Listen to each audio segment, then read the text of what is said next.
ਹਉਮੈ ਸਾਡੇ ਸਾਰਿਆਂ ਵਿੱਚ ਹੀ, ਮੇਰੇ ਤੇ ਖਾਸ ਕਰਕੇ ਬਹੁਤ ਹੈ।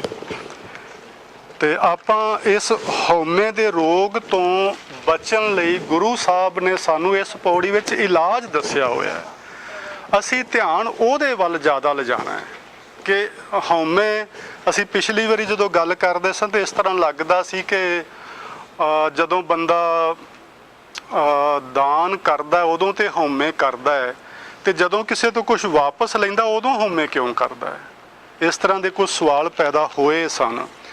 ਉਹ ਅਸਲ 'ਚ ਗੱਲ ਇਹ ਆ ਕਿ ਗੁਰੂ ਸਾਹਿਬ ਜੀ ਸਾਨੂੰ ਜਿਵੇਂ ਹਉ ਵਿੱਚ ਆਇਆ ਹਉ ਵਿੱਚ ਗਿਆ, ਅਸੀਂ ਸਾਰੀ ਜ਼ਿੰਦਗੀ ਆਉਣ ਤੋਂ ਲੈ ਕੇ ਜਾਣ ਤੱਕ, ਹੈ ਨਾ, ਜਦੋਂ ਅਸੀਂ ਪੈਦਾ ਹੋਏ ਜਾਂ ਜਦੋਂ ਪੈਦਾ ਹੋਏ, ਜ਼ਰੂਰੀ ਨਹੀਂ ਇਸ ਜਨਮ ਵਿੱਚ, ਜਦੋਂ ਪੈਦਾ ਹੋਏ, ਜਦੋਂ ਅਸੀਂ ਇਸ ਮਨੁੱਖਾ ਦੇਹ ਨੂੰ ਧਾਰਨ ਕੀਤਾ, ਉਦੋਂ ਤੋਂ ਹਉਮੈ ਸਾਡੇ ਨਾਲ ਤੁਰੀ ਆ ਰਹੀ ਹੈ। ਚਾਹੇ ਇਸ ਜਨਮ ਵਿੱਚ, ਚਾਹੇ ਇਸ ਤੋਂ ਵੀ ਪਹਿਲਾਂ ਦੀ ਗੱਲ ਹੋਵੇ, ਸਾਨੂੰ ਨਹੀਂ ਉਹਦੇ ਨਾਲ ਫਰਕ ਪੈਂਦਾ। ਪਰ ਅਸੀਂ ਇਸੇ ਜਨਮ ਦੀ ਗੱਲ ਕਰੀਏ ਜ਼ਿਆਦਾ ਚੰਗਾ ਹੋਏਗਾ, ਸਾਨੂੰ ਸਮਝ ਜ਼ਿਆਦਾ ਪੈ ਜਾਏਗੀ। ਜਦੋਂ ਤੋਂ ਅਸੀਂ ਸੰਸਾਰ ਵਿੱਚ ਆਏ ਉਦੋਂ ਤੋਂ ਲੈ ਕੇ ਜਦੋਂ ਅਸੀਂ ਸੰਸਾਰ 'ਚੋਂ ਗਏ ਉਦੋਂ ਤੱਕ ਜੋ ਕੁਝ ਅਸੀਂ ਜ਼ਿੰਦਗੀ 'ਚ ਕੀਤਾ ਸਾਰਾ ਕੁਝ ਹੀ ਹਉਮੈ 'ਚ ਕੀਤਾ। ਸੋ ਗੱਲ ਸਿਰਫ ਆਪਾਂ ਧਿਆਨ 'ਚ ਰੱਖਣੀ ਹੈ। ਅੱਜ ਵੀਰ ਜੀ ਬਹੁਤ ਸੋਹਣਾ ਦੱਸ ਰਹੇ ਸਨ, ਸਤਵਿੰਦਰ ਸਿੰਘ, ਤੁਸੀਂ ਸਾਰਿਆਂ ਸੁਣਿਆ ਹੀ ਹੈ। ਸੋ ਗੁਰੂ ਸਾਹਿਬ ਕਈ ਵਾਰੀ ਬਹੁਤ ਛੋਟੀਆਂ ਛੋਟੀਆਂ ਚੀਜ਼ਾਂ ਲੈ ਕੇ ਸਾਡੇ ਸਾਹਮਣੇ ਉਹਨਾਂ ਦੇ ਪ੍ਰਮਾਣ ਰੱਖ ਕੇ ਤੇ ਸਾਨੂੰ ਸਮਝਾ ਦਿੰਦੇ ਨੇ ਕਿ ਵੇਖ, ਆਹ ਵੀ ਤੂੰ ਗਲਤ ਕੀਤਾ, ਤੂੰ ਆਹ ਵੀ ਗਲਤ ਕੀਤਾ, ਤੂੰ ਆਹ ਵੀ ਗਲਤ ਕੀਤਾ, ਇਹਨੂੰ ਠੀਕ ਕਰ। ਕਈ ਵਾਰੀ ਕੀ ਹੁੰਦਾ ਹੈ ਕਿ ਉਹ ਬਹੁਤ ਛੋਟੀਆਂ ਚੀਜ਼ਾਂ ਨਹੀਂ ਲੈਂਦੇ, ਇੱਕੋ ਹੀ ਵੱਡੀ ਜੀ ਚੀਜ਼ ਲੈ ਕੇ ਜਿਹੜੀ ਪੂਰੀ ਦੁਨੀਆ ਨੂੰ ਸਮਝਾ ਸਕਦੇ ਹੋਣ, ਉਹ ਇੱਕੋ ਸ਼ਬਦ ਵਿੱਚ ਗੱਲ, ਇੱਕੋ ਲਾਈਨ ਵਿੱਚ ਗੱਲ, ਤੇ ਉਸ ਤਰ੍ਹਾਂ ਵੀ ਕਹਿ ਦਿੰਦੇ ਨੇ। ਸੋ ਇਹ ਗੁਰੂ ਸਾਹਿਬ ਜੀ ਦੀ ਆਪਣੀ ਇੱਕ ਟੈਕਨੀਕ ਹੈ, ਜਾਂ ਅਸੀਂ ਇਸ ਤਰ੍ਹਾਂ ਵੀ ਕਹਿ ਸਕਦੇ ਹਾਂ ਕਿ ਉਦੋਂ ਵਕਤ ਕਿਹੋ ਜਿਹਾ ਹੋਵੇ, ਗੁਰੂ ਸਾਹਿਬ ਦੇ ਸਾਹਮਣੇ ਕਿਹੋ ਜਿਹੇ ਸਰੋਤੇ ਬੈਠੇ ਹੋਣ, ਕਿਹੋ ਜਿਹਾ ਬਾਹਰ ਵਾਤਾਵਰਨ ਹੋਵੇ, ਕਿਹੋ ਜਿਹਾ ਉਸ ਪਿੰਡ ਜਾਂ ਸ਼ਹਿਰ ਦਾ ਮਾਹੌਲ ਹੋਵੇ। ਜਿਵੇਂ ਬਾਬਰ ਬਾਣੀ ਦੇ ਸ਼ਬਦ ਉਹਨਾਂ ਏਮਨਾਬਾਦ ਜਾ ਕੇ ਉਚਾਰੇ ਨੇ, ਮਤਲਬ ਸਾਰੀਆਂ ਚੀਜ਼ਾਂ ਦਾ ਪ੍ਰਭਾਵ ਸਾਡੇ ਸਭਨਾਂ 'ਤੇ ਪੈਂਦਾ ਹੈ, ਤੇ ਗੁਰੂ ਸਾਹਿਬ ਵੀ ਉਸ ਪ੍ਰਭਾਵ ਨੂੰ ਕਬੂਲ ਕਰਦੇ ਨੇ। ਆਤਮਿਕ ਤੌਰ ਤੇ ਨਹੀਂ, ਸਰੀਰਕ ਤੌਰ ਤੇ ਹਰ ਚੀਜ਼ ਨੂੰ ਉਹ ਕਬੂਲ ਕਰਦੇ ਨੇ, ਤੇ ਉਹਦੇ ਮੁਤਾਬਕ ਫਿਰ ਉਹ ਆਪਣੀ ਗੱਲ ਅੱਗੇ ਲੋਕਾਂ ਤੱਕ ਪਹੁੰਚਾਉਂਦੇ ਨੇ, ਕਿਉਂਕਿ ਉਹਨਾਂ ਨੂੰ ਪਤਾ ਹੈ ਕਿ ਲੋਕੀ ਤੇ ਇਸ ਚੀਜ਼ ਦਾ ਪ੍ਰਭਾਵ ਕਬੂਲੀ ਬੈਠੇ ਨੇ, ਤੇ ਉਹਨਾਂ ਨੂੰ ਉਹਦੇ ਵਿੱਚੋਂ ਕੱਢਣ ਲਈ ਆਪ ਵੀ ਉਸ ਸਥਿਤੀ ਵਿੱਚ ਚਲੇ ਜਾਂਦੇ ਨੇ ਪਹਿਲਾਂ, ਫਿਰ ਗੱਲ ਕਰਦੇ। ਸੋ ਇਹ ਗੱਲ ਆਪਾਂ ਧਿਆਨ 'ਚ ਰੱਖਣੀ। ਸੋ ਉਹਦੇ ਵਿੱਚ ਪਹਿਲੇ ਸ਼ਲੋਕ ਵਿੱਚ ਸਾਨੂੰ ਕੁਐਸਚਨ ਬੇਸ਼ੱਕ ਬਹੁਤ ਸਾਰੇ ਸਨ, ਪਰ ਉਹਨਾਂ ਸਾਰਿਆਂ ਦਾ ਹੱਲ ਇੱਕੋ ਹੀ ਹੈ ਕਿ ਜਦੋਂ ਤੋਂ ਲੈ ਕੇ ਮਨੁੱਖ ਸੰਸਾਰ ਵਿੱਚ ਆਇਆ ਤੇ ਜਦੋਂ ਤੱਕ ਰਿਹਾ, ਇਹ ਸਾਰੇ ਕਰਮ, ਲੈਣਾ ਵੀ, ਦੇਣਾ ਵੀ, ਹੱਸਣਾ ਵੀ, ਰੋਣਾ ਵੀ, ਤੇ ਹਰ ਕੰਮ ਇਹ ਹਉਮੈ ਵਿੱਚ ਕਰਦਾ ਰਿਹਾ। ਅਸਲ 'ਚ ਹਉਮੈ ਉਦੋਂ ਖਤਮ ਹੋ ਜਾਂਦੀ ਹੈ ਜਦੋਂ ਮੈਂ ਦਾ ਅਭਾਵ ਖਤਮ ਹੋ ਜਾਂਦਾ ਹੈ।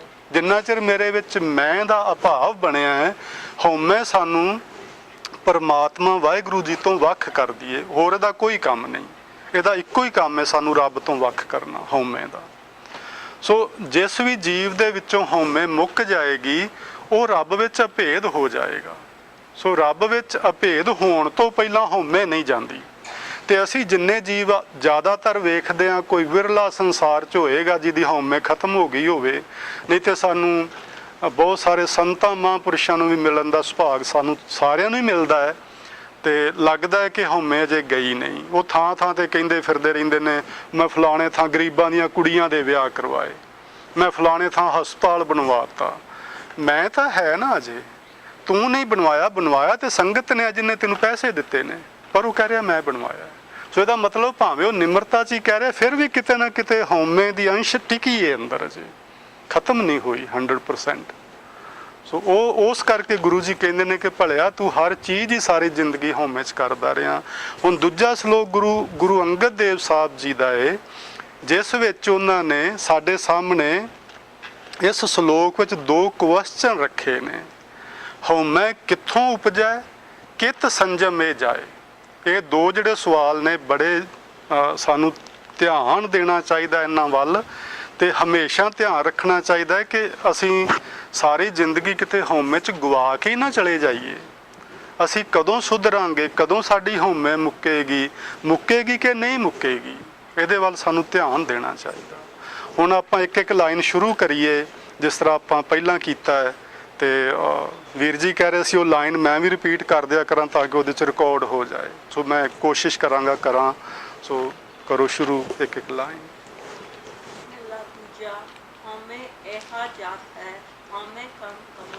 ਹਾਂਜੀ, ਜਿਹੜੇ ਸ਼ਬਦ ਇਹ ਨੇ ਅਖੀਰ ਵਾਲੇ ਜਿਹੜੇ ਬਲੂ ਇੰਕ ਵਿੱਚ ਨੇ ਉਹ ਬਿੰਦੀ ਸਹਿਤ ਨੇ। ਕਮਾਹੇ, ਪਾਹੇ, ਫਿਰਾਹੇ, ਮਾਹੇ ਆਦਿਕ ਸ਼ਬਦ ਜਿਹੜੇ ਨੇ ਇਹ ਆਪਾਂ ਬਿੰਦੀ ਸਹਿਤ ਪੜ੍ਹਨੇ ਨੇ, ਤੇ ਤੁਸੀਂ ਇਹਨਾਂ ਦਾ ਧਿਆਨ ਆਪ ਰੱਖਣਾ। ਤੁਹਾਡੇ ਕੋਲ ਹੈਂਡ ਆਊਟ ਹੈਗੇ ਨਾ ਸਾਰਿਆਂ ਕੋਲ? ਹਾਂਜੀ, ਉਹਦੇ 'ਚ ਲਿਖਿਆ ਹੋਇਆ। ਹਾਂਜੀ, ਹਉਮੈ ਏਹਾ ਜਾਤ ਹੈ, ਹਉਮੈ ਕਰਮ ਕਮਾਹੇ, ਹੈ ਨਾ, ਹੈ ਕਮਾਹੇ। ਜਾਤ ਦੇ ਅਰਥ ਪ੍ਰੋਫੈਸਰ ਸਾਹਿਬ ਸਿੰਘ ਕਰਦੇ ਨੇ ਜਿਵੇਂ ਸੁਭਾਅ ਬਣ ਜਾਣਾ ਬੰਦੇ ਦਾ। ਗਿਆਨੀ ਹਰਬੰਸ ਸਿੰਘ ਕਰਦੇ ਨੇ ਉਤਪੱਤੀ ਹੋਣਾ। ਸੋ ਜ਼ਿਆਦਾ ਅਰਥ ਜਿਹੜਾ ਢੁੱਕਦਾ ਹੈ ਉਹ ਉਤਪੱਤੀ ਵਾਲਾ ਢੁੱਕਦਾ ਹੈ, ਕਿਉਂਕਿ ਹਉਮੈ ਏਈ ਬੰਧਨਾ ਫਿਰ ਜੋਨੀ ਪਾਹੇ।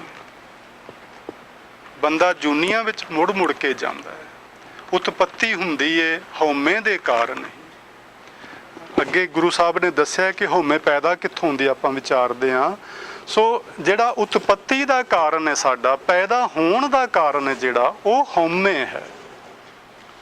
ਭਾਵੇਂ ਹੁਣ ਕੁਐਸਚਨ ਉੱਠੇਗਾ ਕਿ ਜਦੋਂ ਅਸੀਂ ਸੀ ਹੀ ਨਹੀਂ ਤੇ ਅਸੀਂ ਹਉਮੈ ਕਿੱਥੋਂ ਕਰ ਲਈ, ਪਰ ਇਹ ਇਸ ਤਰ੍ਹਾਂ ਅਸੀਂ ਨਹੀਂ ਸੋਚਣਾ। ਅਸੀਂ ਬਹੁਤ ਲੰਮੇ ਅਰਸੇ ਤੋਂ ਚੱਲਦੇ ਆ ਰਹੇ ਹਾਂ, ਅਸੀਂ ਸੀ, ਭਾਵੇਂ ਸਾਨੂੰ ਉਸ ਗੱਲ ਦਾ ਨਹੀਂ ਪਤਾ। ਆਤਮਿਕ ਤੌਰ ਤੇ ਅਸੀਂ ਇਸ ਜਨਮ 'ਚ ਹੁਣ ਹੀ ਪੈਦਾ ਨਹੀਂ ਹੋਏ 50 ਸਾਲ ਜਾਂ 60 ਸਾਲ ਪਹਿਲਾਂ। ਅਸੀਂ ਯੁੱਗਾਂ ਤੋਂ ਚੱਲੇ ਆ ਰਹੇ ਹਾਂ। ਜਦੋਂ ਤੋਂ ਵਾਹਿਗੁਰੂ ਜੀ ਨੇ ਸ੍ਰਿਸ਼ਟੀ ਬਣਾਈ, ਜਦੋਂ ਤੋਂ ਇਸ ਸ੍ਰਿਸ਼ਟੀ ਵਿੱਚ ਹੌਲੀ ਹੌਲੀ ਸਮਾਂ ਪਾ ਕੇ ਪਾਣੀ ਬਣਿਆ, ਫਿਰ ਹੌਲੀ ਹੌਲੀ ਜੀਵ ਜੰਤੂ ਉਹਦੇ 'ਚ ਪੈਦਾ ਹੋਣੇ ਸ਼ੁਰੂ ਹੋਏ, ਤੇ ਚੱਲਦਾ ਇਹ ਕਹਾਣੀ ਪਾਣੀ ਤੋਂ ਬਾਹਰ ਆ ਗਈ, ਜੀਵਾਂ ਵਾਲੀ। ਜੀਵ ਵਧਣੇ ਫੁੱਲਣੇ ਸ਼ੁਰੂ ਹੋਏ ਤੇ ਅੱਜ ਅਸੀਂ ਇੱਥੇ ਪਹੁੰਚ ਗਏ ਹਾਂ। ਸੋ ਅਸੀਂ ਉਦੋਂ ਤੋਂ ਹੀ ਚੱਲਦੇ ਆ ਰਹੇ ਹਾਂ। ਸੋ ਇਹ ਕਹਾਣੀ ਜਿਹੜੀ ਹੈ ਜੀਵ ਦੀ ਹੈ ਕਿ ਅੱਜ ਤੋਂ ਨਹੀਂ ਹੈ।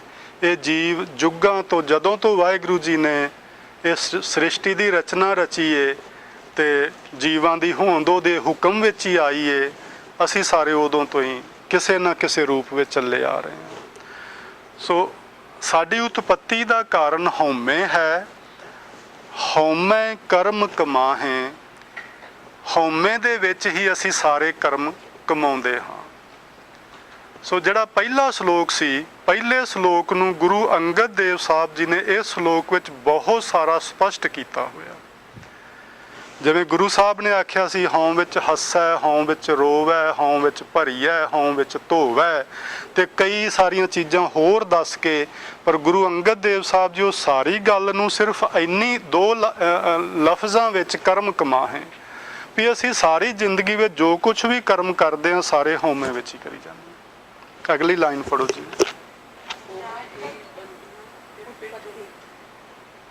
ਹਾਂਜੀ, ਉਤਪੱਤੀ ਤੇ ਸੁਭਾਅ ਦਾ ਬਣ ਜਾਣਾ। ਸੁਭਾਅ ਦਾ ਬਣ ਜਾਣਾ ਵੀ ਇਹੀ ਗੱਲ ਹੈ, ਅਸਲ 'ਚ ਹੈ ਉਹੋ ਹੀ ਗੱਲ, ਇੱਕੋ ਹੀ ਦੋਵਾਂ ਚੀਜ਼ਾਂ ਦੇ ਅਰਥ ਨੇ।